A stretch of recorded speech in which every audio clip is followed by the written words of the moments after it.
Bon, eh bien, bonjour à tous. Merci d'être nombreux à cette présentation.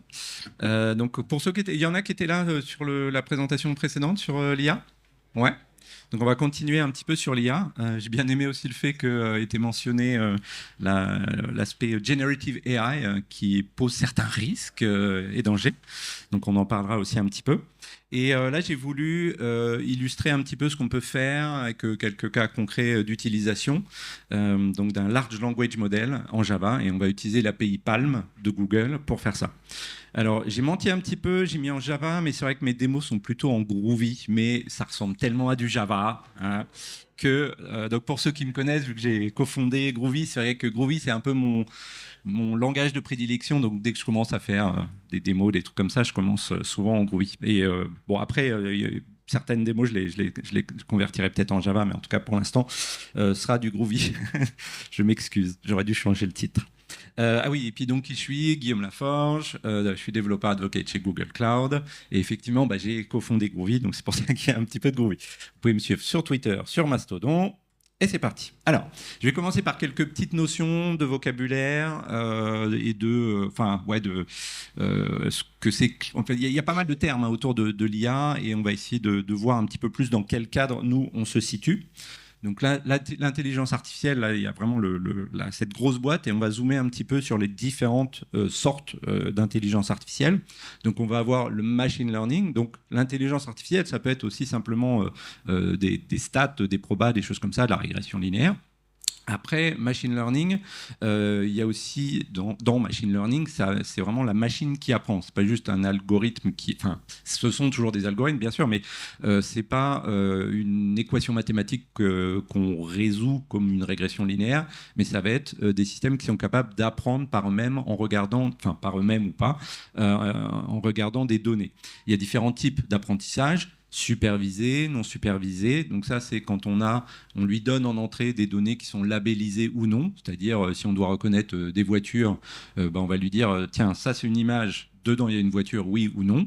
On peut lui donner des labels, ou alors non supervisé, où là, il doit essayer de reconnaître par lui-même ce qu'il y a dedans, établir des relations entre des éléments qu'il trouve dans les données qu'on lui donne en entrée. Et en particulier, on va le voir pour les large language models, il est capable d'analyser du texte et de se dire, ah tiens, il y a des relations entre ces mots-là, des probabilités que certains mots se suivent, etc. Et l'apprentissage par renforcement, c'est le fait de, par exemple, si vous vous souvenez, quand Google avait annoncé, enfin DeepMind, la partie de Google qui s'occupe pas mal d'intelligence artificielle, avait annoncé avoir battu le champion de Go à son propre jeu. La technique de renforcement au niveau de l'apprentissage avait été utilisée, c'est-à-dire que le jeu, enfin l'ordinateur, quoi, jouait contre lui-même pour essayer de s'améliorer, s'auto-améliorer. Ça, c'est aussi du reinforcement learning. Ensuite, on zoome encore un petit peu. Une sous-partie encore, c'est ce qui est deep learning. On dit deep en général parce que c'est généralement à base de réseaux de neurones, et deep dans le sens où il y a plein de neurones et plein de couches de neurones. Donc, c'est des gros réseaux neuronaux. Donc là, il y en a différents types, ANN, CNN, Convolutional Network, Recurrent Neural Networks. Et c'est des chercheurs en IA qui trouvent ces nouvelles architectures de réseaux de neurones, et certaines ont des avantages, des inconvénients, ou s'appliquent mieux à tel ou tel domaine. Et après, on a tout ce qui est data science qui recouvre une partie de l'intelligence artificielle, mais pas que. C'est aussi la pure analyse de données, du SQL, des choses comme ça. C'est pas forcément que l'intelligence artificielle. On rezoome encore un petit peu. Generative AI, donc là, ça utilise d'autres modèles encore d'architecture de réseaux de je sais plus, les GAN, les Variable Autoencoders et les Transformers, qui est un petit peu la nouveauté et qui a permis la naissance des Large Language Models. Donc les deux premiers, c'est plus pour la génération d'images. Les transformers s'appliquent très bien justement à la génération de texte, parce que les large language models, c'est la compréhension du texte et la génération également de texte. Et ça fait partie de cette sous-partie de l'intelligence artificielle qui est le Natural Language Processing, donc le fait de traiter le langage naturel. Et la révolution qu'on a avec les chats GPT, les Bard, etc., ça vient de cette nouvelle architecture qui s'appelle les transformers, qui a été inventé en 2017, donc ça fait déjà 5-6 ans, mais qui a, on voit le succès aujourd'hui avec ChatGPT et compagnie, plutôt maintenant, ça a mis un certain temps, et ce sont des innovations en tout cas dont Google a été artisan, et par exemple cette approche de Transformer, c'est Google qui l'avait inventé en 2017. Et puis voilà. Enfin, après, on a continué différentes innovations, par exemple pour gérer ce qui est la notion de conversation, pas juste générer quelque chose en fonction d'une entrée-sortie, mais également de comprendre les interactions qu'il peut y avoir entre plusieurs participants dans une conversation, etc. Donc un large language model, c'est quoi? C'est un réseau de neurones qui est basé sur une architecture, aujourd'hui en tout cas, après il y aura peut-être d'autres architectures encore plus fortes, qui s'appellent les transformers. Ce qui l'a rendu vraiment possible aujourd'hui et scalable, etc., c'est le fait que cette architecture-là en particulier, ça s'entraîne bien, ça permet de faire de l'inférence facilement en parallèle, parce que cette architecture-là est plus parallélisable que les précédentes architectures qu'on avait. Donc c'est grâce à cette nouvelle approche qu'on a pu avoir les large language models aujourd'hui. Et son but donc de ce modèle de langage, c'est de reconnaître, prédire une probabilité de mots finalement, et donc de générer du texte en se basant sur ce qui a été écrit avant. Qu'est-ce qui va venir? C'est un peu comme la complétion de code dans une IDE. Qu'est-ce qui va venir après? Ah bah tiens, il y a des chances que ce soit la probabilité que ce soit tel mot et celle-ci. Ensuite, encore quelques termes de vocabulaire, les paramètres et les tokens ou les jetons. On parle souvent des modèles et on les décrit souvent avec ces deux caractéristiques-là. En fait, les paramètres d'un modèle donné, comme le modèle Palm de Google, il a été entraîné sur 3,6 trillions de tokens. C'est la quantité de texte qu'il a vu pour être entraîné. Donc c'est 3,6 des trillions, ça fait des millions de millions, hein, c'est ça. Alors des tokens, les jetons, c'est pas forcément un mot, c'est pas forcément un caractère. En général, un token représente 3-4 caractères aussi, ça dépend suivant la langue, etc. Et les paramètres, en fait, c'est grosso modo le nombre de neurones qu'il y a dans toutes les différentes couches. Et ces paramètres, en fait, c'est le poids associé à chaque neurone du réseau. Donc c'est en quelque sorte sa mémoire, c'est-à-dire combien, on va dire, il a de neurones ou d'éléments d'information mémorisés, en quelque sorte. Et c'est vraiment une machine statistique qui est capable de comprendre des relations entre des mots, de s'apercevoir que, qu'est-ce que je pourrais dire, que bateau, c'est souvent précédé de le, ou un, mais pas de une ou la, par exemple, ou que certains concepts, et donc il est capable de voir aussi, imaginons on génère une histoire, il comprend que si le personnage s'appelle Toto, si à un moment on dit il comprend que il et Toto, c'est la même chose. Il continue de suivre et d'avoir des relations entre les différents concepts, les différents mots d'une phrase. Et après, un autre terme, mais là on ne va pas trop couvrir dans cette présentation, c'est le côté fine-tuning, c'est-à-dire qu'en fait, on a des modèles de base qu'on appelle les foundation models ou foundational models, mais après on peut les réentraîner sur certaines tâches particulières, sur certaines données particulières qui peuvent être propres à notre entreprise, par exemple. Par exemple, tout à l'heure dans la présentation sur l'assurance, peut-être qu'on a un modèle de reconnaissance qui reconnaît tout un tas d'objets, mais peut-être qu'on veut le réentraîner plus finement sur un dataset de voitures pour reconnaître plus facilement les formes de voitures, les positions des voitures, etc. Donc, le fine-tuning, c'est le fait de spécialiser encore plus un modèle pour qu'il soit plus adapté à une tâche particulière. Donc voilà, je voulais couvrir un petit peu différentes notions pour qu'on soit bien clair sur ce que ça veut dire.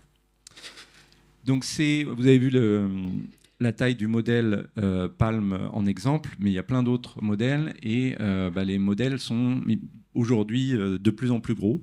On a de plus en plus de machines performantes performantes, des GPU, des TPU, etc., qui sont capables d'être entraînés longtemps et rapidement sur des modèles, sur des données, des corpus, etc., très très très grands. Et en fait, c'est aussi grâce, généralement, en tout cas, plus un modèle est grand, plus il a de capacité.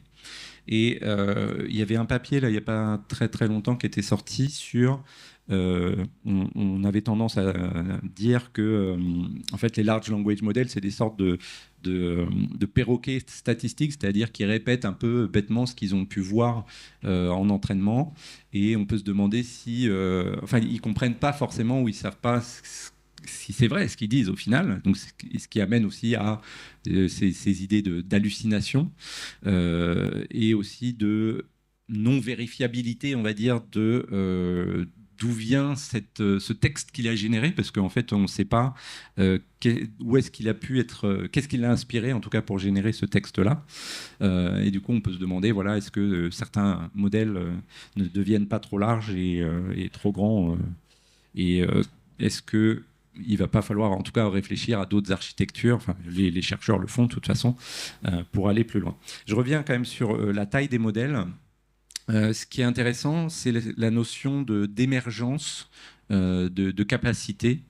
C'est-à-dire qu'un modèle, à un moment donné, quand il est petit, il va être capable de, par exemple, de faire un résumé. Donc il y a un article, ils peuvent, enfin non, là c'est quoi les premiers trucs, la compréhension du texte, répondre à des questions, mais quand il va grossir, bah, peut-être qu'il va être capable de faire de la traduction. Et quand il est encore plus gros, d'un seul coup on s'aperçoit qu'il est capable de faire, je sais pas, on va voir de l'inférence logique, de reconnaître des patterns, de comprendre des blagues. Ça c'est assez marrant de voir qu'ils sont capables de comprendre des blagues. Et plus le modèle est grand, plus on va pouvoir faire de choses. Donc quelques petits mots sur ce qu'offre Google. Bon, je travaille quand même pour Google et puis justement on va utiliser un truc de Google, donc je vais quand même mentionner ce qu'on a en stock. Donc moi je vais me focaliser dans cette présentation sur Palm 2, ce modèle-là, et qui est utilisé en fait dans Bard. Qui c'est qui a déjà utilisé Bard au fait, qui a joué un petit peu avec? Ouais, ok. Et j'imagine il y a plus de monde qui a joué avec ChatGPT aussi. Ouais, un peu plus, ouais, la moitié facile. Donc c'est à peu près équivalent. Peut-être que ChatGPT, peut-être encore, je sais pas, un petit peu. Enfin, il y en a certaines questions qu'on peut poser qui marchent mieux avec l'un, avec l'autre. Donc, c'est difficile, je pense, de les comparer, mais c'est à peu près équivalent. Et Palm 2 est aussi utilisé dans un nouveau produit qui s'appelle MakerSuite, qui a été lancé il n'y a pas très longtemps à Google I.O. Et qui permet donc d'interagir avec Palm 2. Donc ce produit-là, c'est plus pour les développeurs, les bidouilleurs, etc. Et après, on a l'offre qui est plus, on va dire, professionnelle et qui fait partie de l'offre Google Cloud, où on regroupe dans Vertex AI, Google Cloud Vertex AI, tous les produits de machine learning. Il y a une sorte de... comment on pourrait appeler ça, de répertoire de modèles de machine learning. Dedans, il y a Palm 2, mais il y a aussi Imagine qui permet de faire de la génération d'images et Cody qui permet de comprendre le code, de faire de la complétion, des choses comme ça. Et il y a tout un tas d'autres modèles qui sont disponibles, et pas que des modèles de Google, on va le voir tout à l'heure.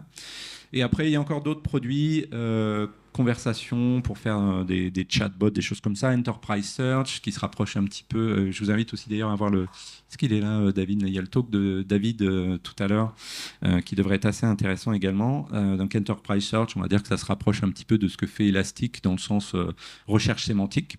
Matching Engine qui est une sorte de base de données vectorielle qui va pouvoir stocker des représentations sous forme de vecteurs des concepts, et ce qui est utilisé dans les modèles de LLM.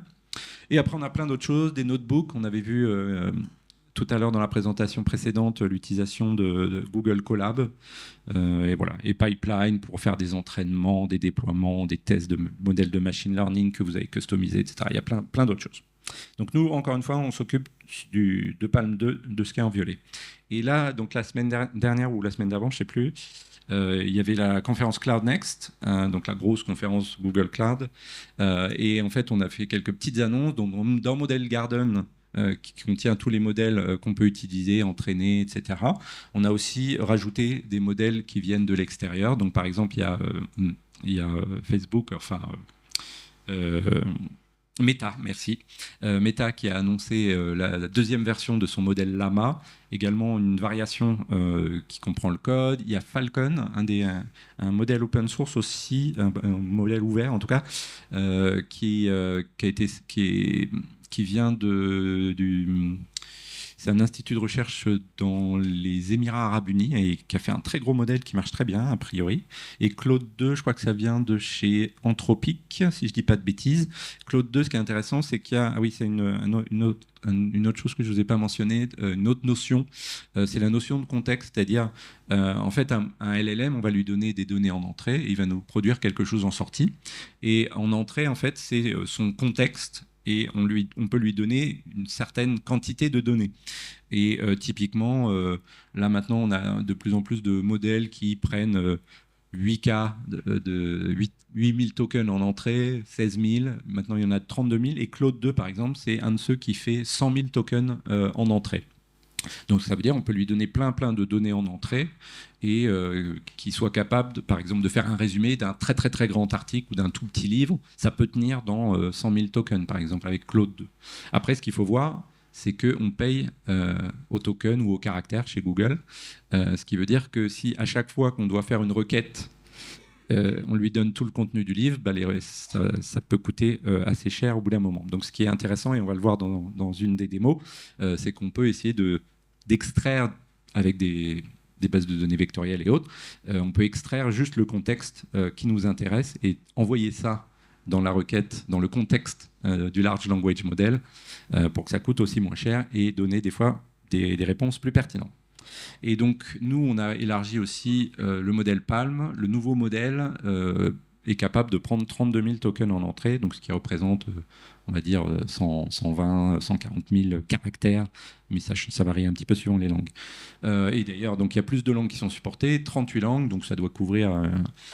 je sais pas, 95% de la population mondiale, meilleure qualité, il est plus rapide, et aussi donc l'ancien modèle qui n'avait que 8K de tokens en entrée, maintenant il est moins cher, mais le nouveau modèle est au prix de celui qu'il y avait avant, quoi.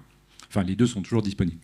Et justement, quand on n'a pas besoin de grandes fenêtres de contexte, bah, en fait, autant utiliser le modèle qui est plus petit, qui est tout à fait capable et qui coûte moins cher. Cody, donc le modèle pour le code est plus performant. Imagine, donc c'est l'équivalent de DALL-E, Midjourney, etc. Mais je devrais peut-être pas le dire, c'est enregistré, qui n'a pas encore la qualité de Midjourney, mais on y travaille et justement on a amélioré la qualité. Mais si vous voulez faire des belles choses, je pense que Midjourney est encore bien meilleur aujourd'hui. Et par contre, la nouveauté qui était intéressante, c'est SynthID. Donc aujourd'hui, Generative AI, c'est utilisé aussi pas mal pour faire des fake news, des fausses images. Qui a vu le pape avec une belle doudoune blanche? Il y en a pas mal, au moins la moitié qui ont vu cette belle image du pape, mais trop, vraiment trop swag et tout, il est trop beau. Ouais. Et en fait, c'est une image qui a été générée, mais elle paraît super réaliste, quoi. Et c'est un des problèmes aujourd'hui, c'est que, vous avez peut-être vu aussi l'image de Macron là dans les manifestations et tout ça. Elle est trop bien faite et trop soignée aussi et super réaliste. Et en fait, donc on a travaillé. Et donc c'est une des choses sur lesquelles les gouvernements avec qui on discute, etc. Toutes les grosses boîtes d'intelligence artificielle et autres discutent sur le fait que il faut faire quelque chose pour arriver à ce que le commun des mortels soit capable de reconnaître qu'une image a été générée et que c'est pas une vraie image. Donc si on illustre un article avec une image et on ne sait pas trop est-ce qu'elle est vraie ou est-ce que c'est un truc qui est généré. Donc il suffit plus de compter les doigts. Maintenant ils ont souvent le bon nombre de doigts dans les images. Donc faut faire gaffe, quoi. Et SynthID, c'est une sorte de système de watermarking, de filigrane, mais qui ne se voit pas. On peut redimensionner, retoucher un peu l'image, et on peut savoir si l'image a été générée ou non. Donc ça va être important pour détecter les fake news, des choses comme ça, des fausses images. Voilà. Bon, après, je passe le reste. C'est pas le sujet d'aujourd'hui. Donc, il est temps de regarder un petit peu quelques démos. On va commencer, on peut commencer à jouer un petit peu avec Bard. Donc on va utiliser Palm au travers de Bard et de MakerSuite. Alors, je vais passer. Ben voilà, il est là, mon petit barbe. Qu'est-ce qu'on pourrait lui demander aujourd'hui ou alors, est-ce qu'il marche celui-là? Ouais, ouais, ok. Donc, pour une démo, ce micro-là, c'est quand même plus pratique. Alors, comme ça, j'ai mes mains libres. Qu'est-ce qu'on va lui dire? Alors, il parle anglais, français, tout ça. On pourrait commencer peut-être même par un truc vache. C'est, tiens, parle-moi. Enfin, j'ai testé et justement la réponse est intéressante. Parle-moi du Jug Summer Camp. Qu'est-ce qu'il va nous dire? Dernière fois que j'ai utilisé Bard en lui posant cette question, il avait un peu halluciné la réponse. Donc, on va voir. Alors, Jug Summer Camp, organisé par le Java User Group de La Rochelle. Bon, c'est Poitou-Charentes quand même plutôt, c'est pas tout à fait correct. Le camp, c'est marrant, du coup ils appellent ça un camp. Donc, des sujets liés au Java, ouais, c'est pas mal. Application sécurité, et pas mal de choses. Ouais, alors, attends, c'est où ça? T'as vu ça? Ah, liste à puce, ouais, ok. Alors, août, c'est plutôt septembre. Une semaine, ok, c'est pas correct. Frais d'inscription, bon, etc. Donc on voit. Alors après, n'hésitez pas aussi quand vous l'utilisez, si vous l'utilisez, à dire oui c'est bon, oui c'est pas bon, parce que ça peut être pas mal. Mais c'est vrai que dans l'ensemble, c'est pas complètement faux. Mais moi, ce que je reproche, et je veux dire, j'aurais pu faire la même chose avec ChatGPT, c'est que souvent ça a l'air quand même correct, ça a l'air pas mal, hein. Mais quand on regarde de plus près, on zoome un petit peu, bah, on s'aperçoit qu'il y a des hallucinations. Et en plus, donc là, je sais plus si on a. Alors, dans certains cas aussi, il nous met des références ou d'autres requêtes qu'on peut faire qui sont liées à ça. Donc, ça fait du très beau texte là en français, mais bon, éventuellement, c'est pas toujours 100% correct. Donc, la première chose que je voudrais vous dire, c'est bah, faites attention. C'est-à-dire que si vous vous dites euh, moi, par exemple, je l'ai utilisé un jour pour le boulot parce que je voulais écrire un article sur un sujet. Et je lui ai dit, bah tiens, alors je savais déjà ce que je voulais raconter et j'avais 3-4 points en tête. Et je lui ai demandé, bah tiens, parle-moi de tel sujet. Et il m'a dit, ah bah il y a les 3-4 points que j'avais déjà trouvés. Et il m'en a trouvé un autre auquel j'avais pas pensé. Je me dis, ah bah oui, tiens, je pourrais couvrir ça. J'ai pas pensé. C'était cool. Par contre, de là à l'utiliser, enfin, il peut aussi me faire un premier draft, un premier brouillon. Mais pour moi, aujourd'hui, il faudra toujours qu'il y ait un humain derrière pour revoir ce qui a été dit, parce qu'il y aura forcément factuellement des choses qui ne sont pas correctes. Alors aujourd'hui, Bard, ou je ne sais pas, par exemple, quel est le prochain TGV qui part de La Rochelle pour aller à Paris? Et par exemple, il est quand même, on va voir si ça marche, mais normalement, il est capable aussi de rechercher des données récentes sur Internet. Donc là, est-ce que c'est vrai? 8 septembre, c'est aujourd'hui, ouais. À 11h03. Bon, après, je sais pas, j'ai pas vérifié si c'était vrai ou pas. Mais voilà, il est capable de faire des recherches sur Internet et de synthétiser une réponse qui vient de vrais résultats. Après, ce qu'il a trouvé sur Internet est peut-être pas forcément vrai, mais en tout cas, il peut essayer de générer des choses qui sont vraies par rapport à des résultats qu'il va trouver sur Internet. Je ne sais pas si vous connaissez bien les horaires du TGV ou quoi, si c'est correct, mais j'avais déjà testé et ça marchait pas mal. Aussi, des fois, on peut voir plusieurs idées, plusieurs générations qu'il a fait et voir s'il y en a une qui est plus pertinente. Et c'est marrant parce que des fois, quand il fait plusieurs brouillons, j'ai déjà vu genre deux brouillons qui étaient faux, il y en a un qui était vrai. Donc, bon. Donc voilà, il est capable de faire pas mal de choses.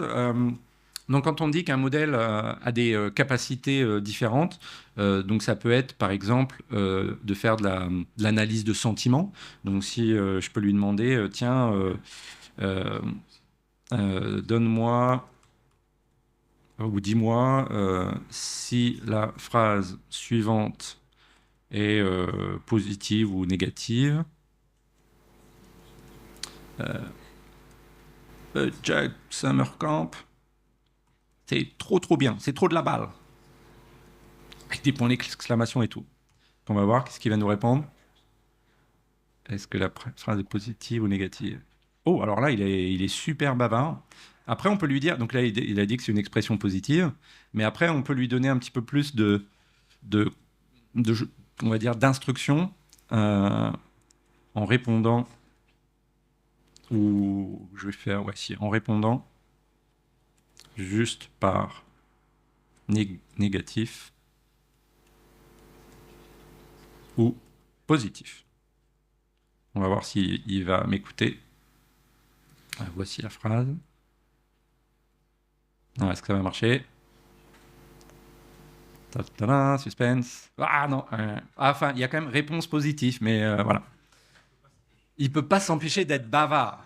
Alors après, on va le voir tout à l'heure, on peut lui dire génère-moi une réponse courte quand on va utiliser l'API. On peut quand même faire des choses comme ça. Mais du coup, on va voir que, remarque peut-être dans d'autres drafts, il a fait des... Ah non, il n'a même pas fait des réponses plus courtes. Après, des fois, on voit sur Internet des prompts super longs pour justement encore plus cadrer. Enfin bref. Et en fait, l'art du... Enfin, le prompt, là, ces requêtes qu'on entre en entrée, là, c'est un art, en fait. Il n'y a pas de... C'est pas vraiment scientifique, quoi. Il faut arriver à être créatif pour arriver à le guider pour qu'il réponde bien à nos questions. Qu'est-ce que je pourrais faire? Tiens, je pourrais vous montrer mon blog et lui dire, tiens, prends cet article-là, on va voir si ça marche. Donne-moi un résumé de l'article suivant. Alors, si ça marche.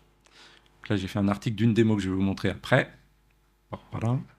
L'article, voilà, il est... Non, bah, du coup, je l'ai fermé, pardon. Hop. Voilà, il fait ça comme taille.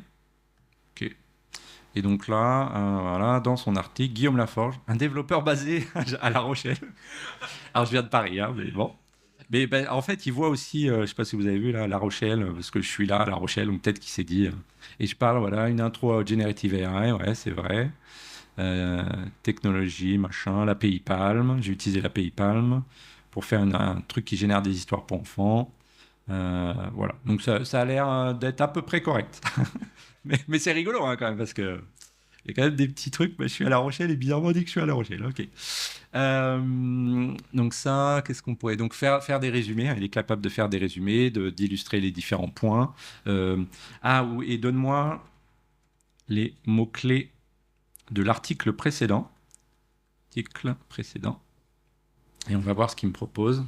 Parce que par exemple, si on fait un CMS, on pourrait lui dire, tiens, essaie de trouver les mots-clés, suggère-moi des mots-clés, Generative AI, et puis à Palm, Histoire pour enfants. Et c'est des Guillaume Laforge, je ne savais pas que j'étais un mot-clé, mais... donc il peut trouver... Ah, et il a oublié La Rochelle. Tu as raison. Donc voilà, donc il est capable de faire de la classification, de faire des résumés, de l'extraction d'entités, ou par exemple, je ne sais pas s'il y avait... remarque, je vais prendre ma bio, je n'ai pas testé ça, on va voir. Il doit y avoir ma bio quelque part. Je suis un développeur advocate, blablabla. Si je mets ça dans Bard, extrait le nom de la personne dont voici la biographie. On va voir si ça marche. Je vais mettre en dessous, pof. Est-ce qu'il va réussir? Donc normalement, il est capable aussi d'extraire des données et de reconnaître des choses, ou après l'entreprise, ou etc. On va voir. Guillaume Laforge. Donc voilà, on est capable d'extraire des données. Donc on s'aperçoit, plus un modèle est gros, plus il a de capacités de ce genre. Alors j'avais dit que j'allais montrer aussi MakerSuite. Donc une chose que je voulais mentionner, donc MakerSuite, ça permet de créer des prompts, etc. Et on voit un petit peu, donc plutôt que l'approche, on va dire, chat de Barn, MakerSuite, on voit que c'est plus qu'un LLM, plus la nature du LLM qui est un modèle statistique qui est capable de prédire le texte qui va suivre. Donc par exemple, si je dis il était une fois, quoique je ne sais pas si je peux le faire en français sur celui-là. On va voir, il était une fois. Il va me dire, je crois qu'il va me dire que je dois utiliser l'anglais, non? Ah, no content. Je vais l'écrire en anglais, bizarre. Ou je vais peut-être recharger quand même, juste au cas où. Parce que j'ai pas retesté ça ce matin. Hop. Once upon a time. Parce qu'une fois, il m'a dit, autant en Bard, je peux utiliser plein de langues différentes, autant MakerSuite, je crois qu'il était limité à quelques langues. Once upon a time. On va voir ce qu'il génère après ça. J'espère qu'il va me générer. Ah bah du coup il répète le truc, mais there was a little girl, blablabla. Donc on voit qu'il essaie de, il doit vous vouloir, le mec il doit vouloir une histoire, donc je lui génère une histoire. Et après voilà, donc il y a plein d'autres propositions, il y a des galeries, on peut récupérer une clé d'API pour pouvoir utiliser l'API Palm et faire des choses intéressantes, etc. Bon, je ne sais pas si je vais vous montrer plus que ça. Ah si, et d'autres choses. Ah oui, où j'aurais pu reprendre l'exemple tout à l'heure, où il me répondait en... Hop, donne-moi l'article résumé. Voilà, ça. Ah oui, par contre, donc s'il ne marche pas en anglais, on va voir ce qu'il va me dire. Hop. On va voir si lui aussi il fait une longue phrase. Ou s'il répond juste négatif, positif. J'ai cliqué ou pas? On dirait qu'il réfléchit pas. Ah oui, le langage n'est pas supporté, pardon. Tell me if the following sentence is positive or negative. Jug summer camp is awesome. Et on va voir s'il fait un truc long. Ah, positif, donc lui, il l'a fait plus court.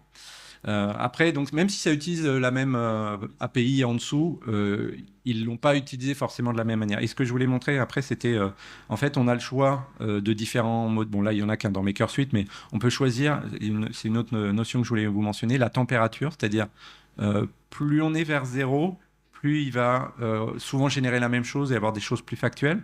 Plus on va vers 1, plus il va être créatif et proposer des choses et des choses plus créatives, mais aussi des hallucinations. Donc, il faut jouer un petit peu avec ça. Et on peut lui proposer d'avoir plusieurs propositions, etc. Et non, ça, c'est le nombre de tokens. Ah oui, là, on peut pas, mais ça, ouais, c'est dans Vertex AI où on peut aussi. Température, je sais pas trop comment ça fonctionne dans les LLM, mais c'est peut-être un peu, enfin, on va dire que c'est un peu la même notion, c'est-à-dire que, en fait, il va avoir des probabilités de mots qui peuvent arriver par la suite. Et dans la manière dont il va choisir parmi toutes ces probabilités-là, il va avoir tendance à choisir des mots éventuellement qui ont des probabilités plus faibles et pas forcément les mots avec la plus forte probabilité. Donc c'est pour ça qu'on va arriver vers des trucs un peu plus créatifs. En fait. C'est vraiment une question de probabilité. Alors je vais revenir ici, donc Barn, Palm, MakerSuite. Et après, même tout à l'heure, on a vu un collab avec du Python. Aujourd'hui, tout ce qui est machine learning, on voit plein de Python de partout. Et qu'est-ce qu'il y a pour les développeurs Java? Souvent, il n'y a pas toujours des SDK, des librairies, etc., qu'on peut utiliser. Mais moi, je suis un développeur Java, Groovy, etc. Et du coup, je me disais, est-ce que moi, je peux me faire des démos, des petites applications pour mon propre usage personnel en Java? Et j'ai commencé à regarder et je voulais utiliser l'API Palm. Et je vais vous présenter cette petite application que j'ai créée. Celui-là, je peux le laisser en slideshow. Et je vais revenir ici. Non, elle est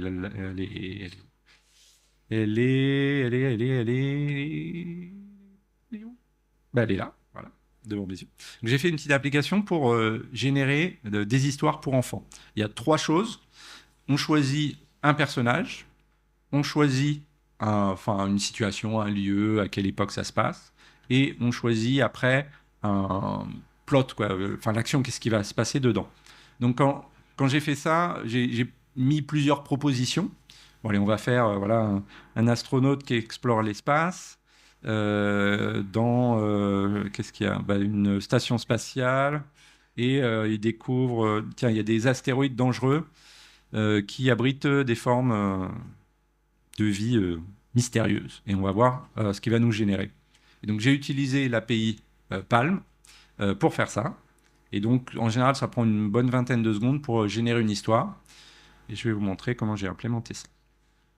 Hop, une vingtaine de secondes. Alors ce matin, quand j'ai testé tout à l'heure, je ne sais pas pourquoi, à un moment, il me retournait rien, du contenu vide. Je crois qu'il y avait une erreur dans mon appli quelque part. Il n'y a rien dans les logs. Enfin si, je voyais qu'il me générait rien.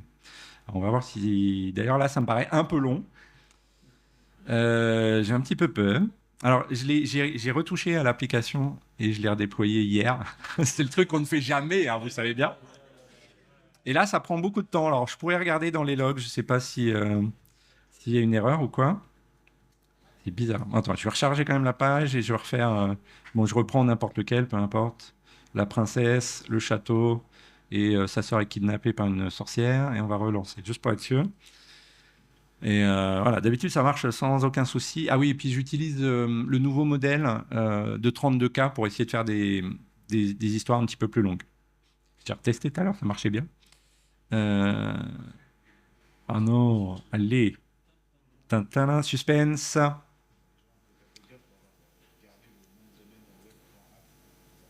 Ouais, c'est bien, Web.app.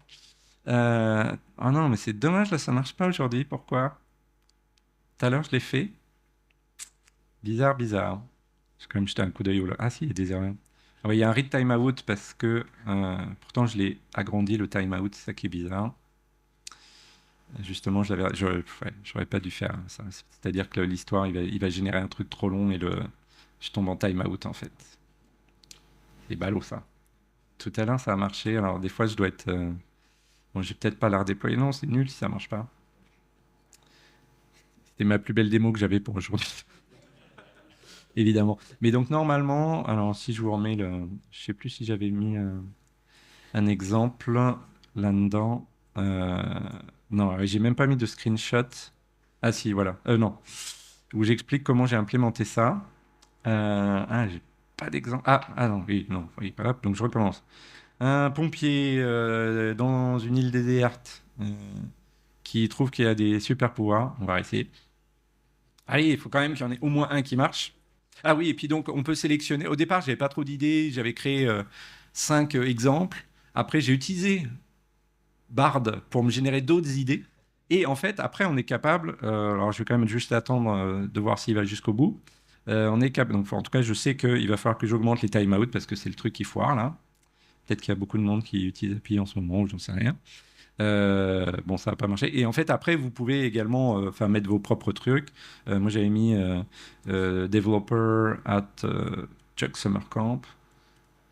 On peut mettre un petit peu tout ce qu'on veut. Bon, je suis désolé, ça marche pas aujourd'hui. Là, c'est l'effet démo, comme on dit. Mais je vais quand même vous expliquer comment je l'ai implémenté. Zut, zut, zut. Il y a un problème de timeout et bon, ou alors je vais peut-être pas le redéployer en live. Je pourrais, parce qu'en fait, c'est juste, sérieux. Le timeout, je vais mettre 60 secondes. Hein, si en 60 secondes, il ne répond pas, et je vais voir just deploy. Et normalement, il devrait me le redéployer. Ah, déployer. Et on verra s'il attend de me le déployer et que j'ai le temps de vous le relancer. Donc, le code, oui. Le code, j'ai fait une application Micronaut. Et alors, en fait, au moment où j'ai fait cette application juste avant les vacances, c'est là que je me suis aperçu, et merde, l'API, il y a des SDK, mais le SDK, c'est un SDK Python. Je ne fais pas du Python, je veux du Java. Et en fait, oui, il n'y a pas de. Il n'y a pas de SDK Java, donc qu'est-ce que je fais? En fait, c'est une API REST. Donc, qu'est-ce que j'ai fait? J'ai utilisé, donc là, j'utilise Micronaut, et en particulier, on va voir, il est où le client HTTP? Voilà, HTTP request, post, et je lui balance ce que je dois donner en entrée. Donc, j'ai un prompt qui est décrit ici. Donc, je dis, voilà, tu es capable de générer des super histoires pour enfants. Fais-moi une histoire en 5 actes pour essayer de structurer un petit peu l'histoire et met au moins une vingtaine de phrases par section. Le personnage, c'est ça, ça se passe à tel endroit, et le sujet de l'histoire, c'est ça. Et après, donc, je prépare cette requête. Ici, je lui donne les paramètres. Alors, je veux qu'il soit quand même assez créatif, je veux qu'il génère un petit peu plus d'histoire. Il y a d'autres paramètres, bon, je ne veux pas vous les expliquer parce que sinon, je n'aurai peut-être pas trop de temps, mais c'est ce qui va permettre aussi d'aider un petit peu à la créativité en disant choisis telle ou telle probabilité ou élimine certaines probabilités de mots. Et après, bon, je m'authentifie et tout ça. Et après, j'ai juste à récupérer le body et je le map. Je fais du marshalling et ça me retourne en fait une liste de prédictions. Et une prédiction, c'est quoi? Ça contient des attributs pour me dire s'il a pu me le générer ou si je lui ai demandé de générer des trucs que Google veut pas qu'on génère. Et il me donne aussi le contenu. Donc ça, c'est simple, c'est vraiment juste un appel REST finalement. Je vais quand même regarder si c'est déployé et si je peux l'utiliser. Pof, pof, pof. Non, il est encore en train de builder et là, il va déployer. Bon, je vais passer à la suite et on reviendra juste pour voir si ça marche pas avec un plus grand timeout. Je reviens ici. Après, je me suis dit, je vais regarder quand même. Il y a quelques semaines, j'ai vu, juste avant que je parte en vacances, j'ai vu qu'ils avaient enfin sorti un SDK Java. Je me suis dit, ah chouette, je vais pouvoir utiliser le SDK plutôt que de faire mon propre marshalling, REST et tout. Donc je vais regarder l'API. En fait, c'est pas vraiment un beau SDK super, mais c'est un SDK qui prend des protobufs en entrée, qui sort des protobufs. Et je vais vous montrer d'autres exemples. Alors ça, c'est dans l'autre. Ah, on dirait qu'il l'a déployé. Allez, on va refaire un petit test, juste pour être sûr. Puff. Ouais, développeur. Ouais, on va quand même faire ça. Développeur at the Jug Summer Camp Conference. Who wants to learn more. Ah oui, attends, il faut que je le recharge quand même, parce que là, sinon, je peux pas appuyer sur le bouton. Zut! Donc là, j'ai droit à un cold start parce que c'est une nouvelle version. Puff. 5 secondes, ça devrait être bon. Enfin, pour un cold start. Ah. Vous avez vu ce que ça fait les cold start et la generative AI? Ou c'est peut-être parce que je suis arrivé au bout, non?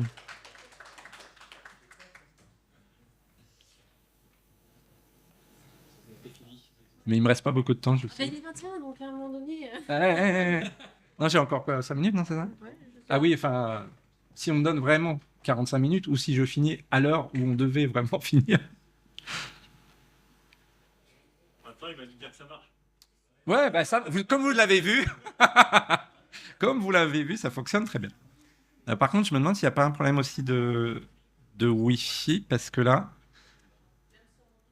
vous arrivez à accéder au... Bon, d'accord. Bon, bon je sais pas, attends. Je sais pas si je vais genre... Ah non, mon site, il marche encore, donc non, bah peut-être que ça... Bon, je sais pas. Bon, je vais continuer sur la suite. Et en fait, donc l'API Vertex CI SDK Java, alors c'est... Oui, mais du coup, je peux pas vous montrer. Et en fait, c'est des protobufs, donc c'est des trucs genre...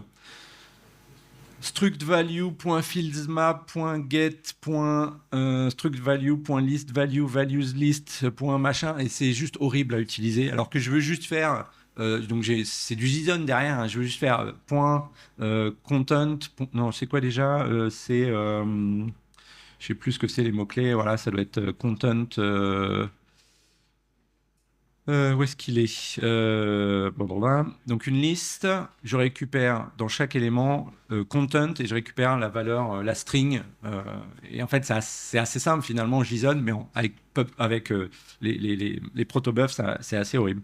Et l'autre truc que je voulais finir par vous montrer un cas un petit peu plus intéressant. En fait, il y a des patterns d'utilisation. Je sais pas si je continue, si je sais quoi en fait. Je continue comme ça. Ok. Je meuble, mais c'est la suite de ma présentation.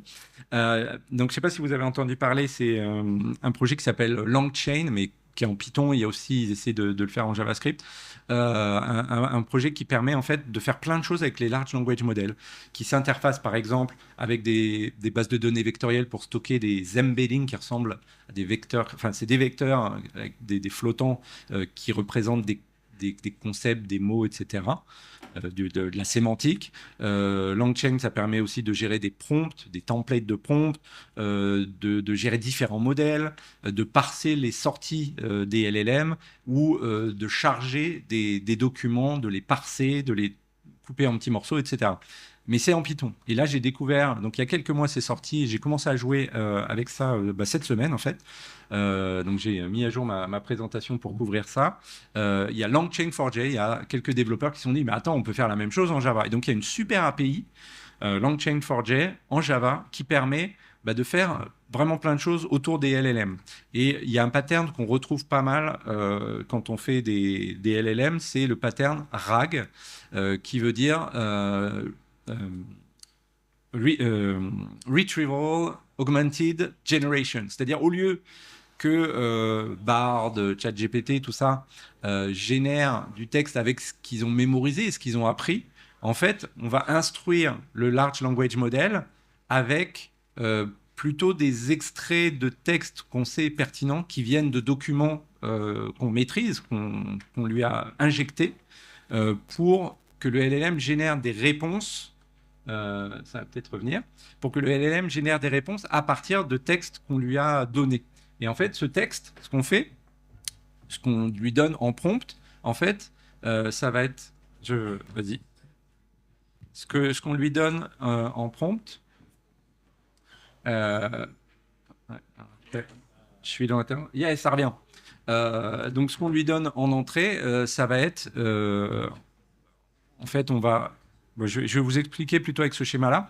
En fait, on va avoir des documents. Donc, moi, ce que je voulais faire, c'est être capable de faire de la question-réponse avec la documentation du projet Groovy. Donc, vous pouvez appliquer ça à n'importe quel type de projet. Donc, j'ai des documents que je vais découper en petits morceaux. Je vais utiliser ce qu'on appelle donc, le calcul d'embedding pour créer des vecteurs qui représentent les concepts qu'on trouve dans les différents paragraphes de la documentation, dans chaque petit bout. Et on va stocker ça dans une base de données vectorielle. Alors, pourquoi on fait ça? Donc, ça va être un vecteur de 768 flottant, nombre flottant. Et en fait, cette représentation sous forme de vecteur, deux concepts similaires vont avoir des vecteurs assez proches. Donc, leur distance va être courte. Mais si, par exemple, je parle de pommes et de voitures, ils vont avoir des vecteurs complètement différents. Leur distance va être éloignée. Donc, moi, si je fais une requête sur, tiens, comment on va implémenter des records en Groovy, je vais chercher dans la documentation. Donc, je vais prendre l'embedding de ma requête. Donc, il va comprendre, ah oui, on parle de Groovy, on parle de record. Et il va chercher dans tous les autres vecteurs qui représentent les concepts qu'il y a dans la documentation pour trouver les vecteurs qui font sens et qui sont similaires à ce qu'il y a en entrée. Donc, il y a un premier travail d'ingestion, de découpe, etc. Et après, on a notre utilisateur qui arrive, qui va dire, voilà, comment on fait des records en Groovy? Eh bien, on va créer un vecteur qui va représenter cette requête et on va le comparer à tout ce qui existe dans la base vectorielle de concepts. Et on va donner au Large Language Model le contexte. Alors, mon utilisateur a telle requête et dans la base vectorielle, j'ai trouvé tous ces extraits de la documentation qui correspondent à cette requête et il va générer une réponse qui va bien. Donc, je ne sais pas si je lance aussi cette démo, parce que je n'ai pas trop de chance avec les démos aujourd'hui. Et alors, ça, j'ai vraiment travaillé dessus là, ces jours-ci. Non, c'est pas celui-là, c'est l'autre. Donc, je vais vous montrer directement celui-ci. Et en fait, hop, donc je vais le lancer. Je n'ai pas besoin de mettre time. En fait, ce que j'aime bien avec Launching4j, bon, là, il y a beaucoup d'imports. Et après, on va lui dire, voilà mon modèle. Donc là, je pointe vers le projet Google Cloud et tout ça. Tu vas utiliser... alors là, j'ai déjà sauvegardé en fait en mémoire dans une base de données, une sorte de petite base de données mémoire. J'ai déjà pré-entraîné mon truc. Donc je le recharge. Ou sinon, il aurait fallu que j'ingeste toutes les données pour créer tous les vecteurs. Mais là, en tout cas, j'ai juste besoin de le recharger sur disque. Je crée mon modèle. Là, je veux faire un chat. Et donc, je lui dis quel modèle j'utilise, la température, si je veux qu'il soit créatif ou pas. Et j'ai juste à lui dire, fais-moi un système de conversation en utilisant tel modèle, en utilisant telle base de données vectorielle comme source de données. Et après, bon, là, je fais une petite boucle pour lui faire 5 requêtes. Donc, je vais reprendre le même exemple. Tell me how to create records in Groovy. Et on va voir ce qu'il va me répondre. Donc là, log4j machin, parce qu'il l'a pas utilisé avant. Et là, il va me dire, voilà, les records, vous faites comme ça pour les générer. Et effectivement, il a trouvé l'information à partir des éléments qui ont été trouvés dans la base de données. Bon, je pense que là, il faut que j'arrête. Donc, je reviens, je finis sur mes slides. Donc, on est capable d'implémenter des patterns comme ça avec, du coup, Lang4j, qui est vraiment génial, très simple à utiliser, très puissant. Et donc, je viens juste de le découvrir et il y a vraiment beaucoup de choses qu'on peut faire. Donc, en résumé, avec les LLM, on peut faire plein de choses, c'est cool. Par contre, attention aux hallucinations parce que ça reste un très gros problème aujourd'hui. Donc, en Java, OK, on peut faire du reste assez facilement aujourd'hui, faire du marshalling, tout ça. L'API qui est proposée par Google n'est pas super, mais avec Langchain4j, il y a une intégration avec Palm et Vertex AI, et donc on peut faire des choses assez intéressantes en utilisant ce projet-là. Donc moi, je vais continuer à expérimenter avec ça, à faire un truc qui interroge de la documentation, ça m'intéresse bien, faire une démo plutôt qu'en ligne de commande, faire une vraie belle interface. Et j'avais d'autres idées encore de choses que j'avais envie de builder, mais on pourra en parler après ensemble et je serais curieux de savoir ce que vous avez envie de builder. Voilà, merci beaucoup pour votre attention.